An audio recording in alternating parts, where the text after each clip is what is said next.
Dans le cœur brûlant de la savane, où le soleil peint chaque matin le ciel d'un orange éclatant, se trouvait le petit village de Ngoma. Ce village, niché entre collines verdoyantes et rivières chantantes, semblait figé dans le temps. Les maisons en terre battue s'alignaient en cercle autour du gigantesque baobab sacré, un arbre millénaire dont les racines s'enfonçaient profondément dans la terre, comme un pont entre les vivants et les ancêtres.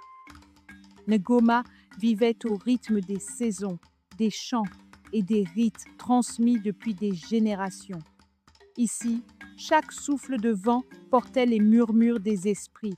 Chaque étoile racontait une légende.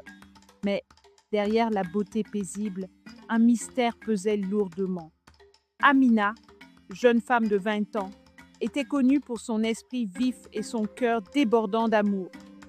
Orpheline depuis l'enfance, elle avait été élevée par sa grand-mère, Maman Zola, la sage-femme et gardienne des traditions.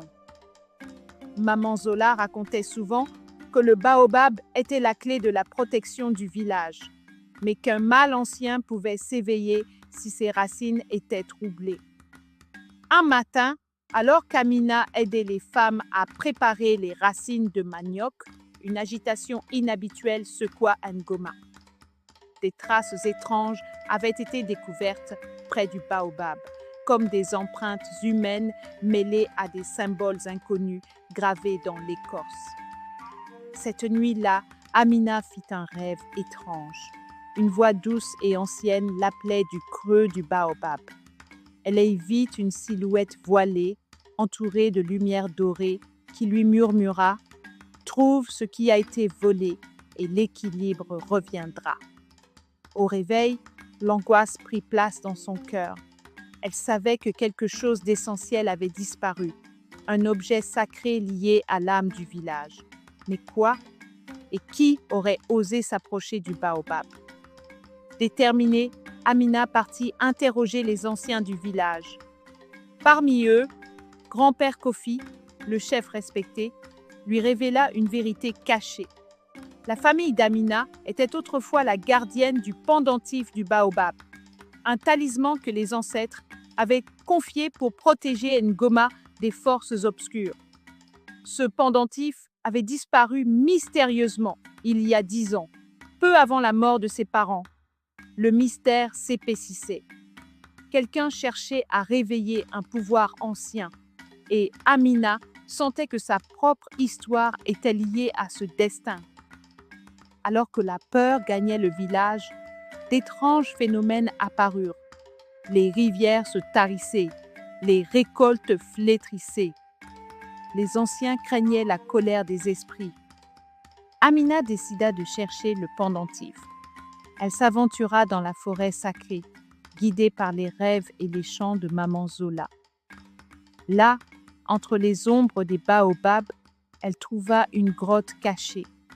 À l'intérieur, des peintures murales racontaient l'histoire d'un ancêtre trahi qui avait caché le pendentif pour protéger le village. Mais un autre danger l'attendait.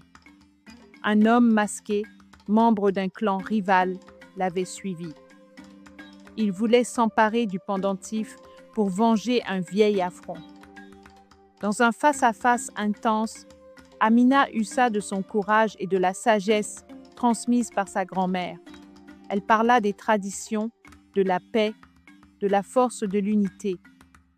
Son discours toucha l'homme masqué, qui baissa son arme, ému par la puissance des liens familiaux et spirituels.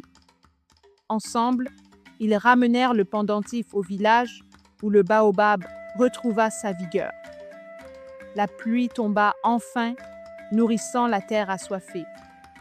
Mina comprit alors que le vrai pouvoir ne résidait pas dans le pendentif, mais dans l'amour, la mémoire et le respect des traditions. Le village avait été sauvé non par la magie, mais par la réconciliation et la confiance. Sous le baobab millénaire, elle murmurait à l'arbre « Que nos racines soient fortes, nos cœurs unis, et que jamais l'ombre du doute ne divise notre famille.